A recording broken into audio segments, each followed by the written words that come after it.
Welcome to Asian Music Idol, your ultimate backstage pass to the hottest stars and stories in Asian pop. Okay, welcome back everyone to the deep dive. Great to be here. You know the drill by now. We take your source material, really dig in, and pull out the key insights. Basically the shortcut to getting smart on a topic fast. Exactly. And today, we're diving into some fascinating stuff from a piece called Wang Yibo, Master of the Live Stage. Right. And based on this source, our mission really is to figure out what is it, according to this text, that makes Wang Yibo's live performances so impactful. Why do they feel different? Yeah, because the core idea in this writing isn't just, oh, he's a good performer. It's way bigger than that. The source uses these really strong phrases like he possesses the stage or even creates a phenomenon that's saying something. It really is. And what's cool is how the source tries to back that up. You know, it points to specific moments, specific ways he performs that go beyond just singing or dancing well. And that's what we want to get into. The source talks about key performances like Mama 2020. Oh, yeah, the no sense stage. Yeah, right. No sense. The source calls that one like a global moment, not just a song. And then contrasts it with something totally different, like this CCTV Spring Festival gala performance. Showing this other side, much more strategic, maybe. Exactly. And the source also talks about this concept it calls his stage architecture. Stage architecture. Okay, tell me more.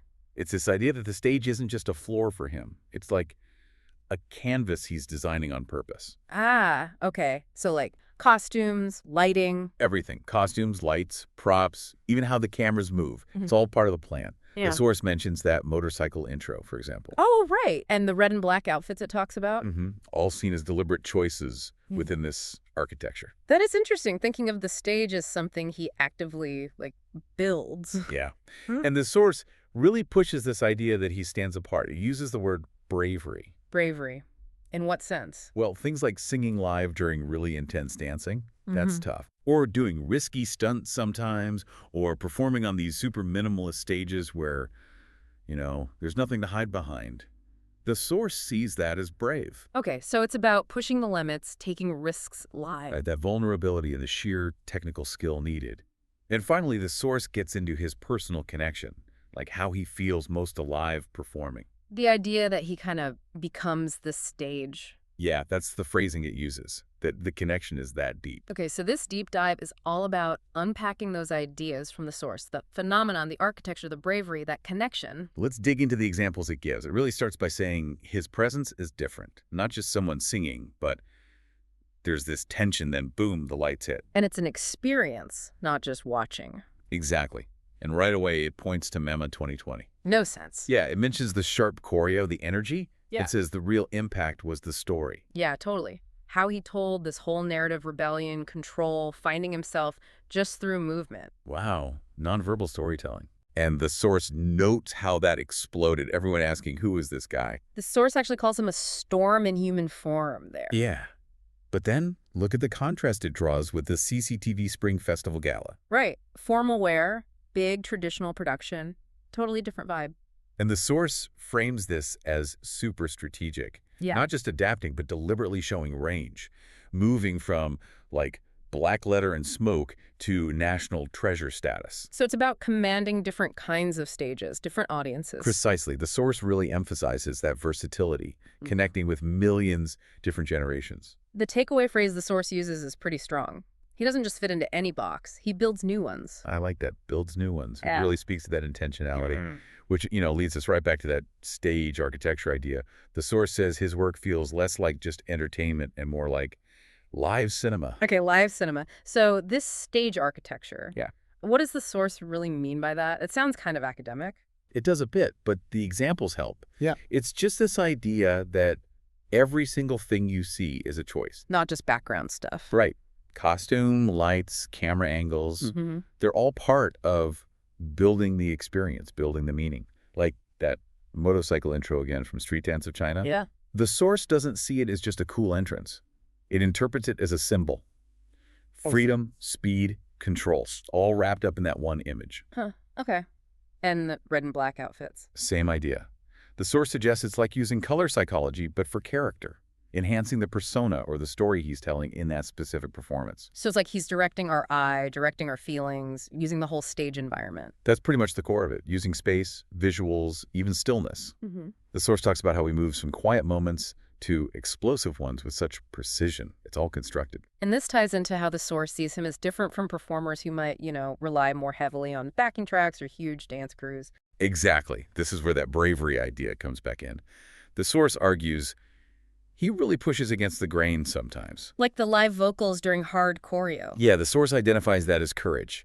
Or incorporating genuinely risky moves, acrobatic sometimes. Right. And choosing to be alone on a bare stage, nowhere to hide. The source sees real guts in that, demands a certain courage. So it's less about just talent and more about choosing the harder path live, maximizing the risk, maybe? I think that's what the source is getting at. This commitment to doing it live, doing it fully, even when it's difficult. That's the differentiator it calls bravery. Okay. And that connects to the last piece. His personal relationship with performing. Yeah, the source quotes him saying he feels most alive when performing.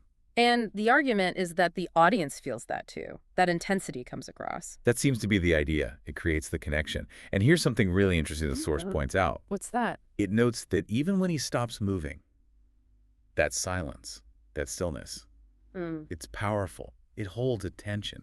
Oh, okay. So it's not just about the flashy stuff. Not at all. The source says the absence of movement is just as powerful as the movement itself. It speaks to incredible presence, incredible control, commanding attention even when still. Which brings us back to that first big claim, right? He doesn't just use the stage. He becomes it. That's how the source puts it. His energy, his focus, transforms the whole space. Creating that immersive world the source talks about. And the source ends by suggesting that because of this unique connection, he'll just keep building these unforgettable worlds for people.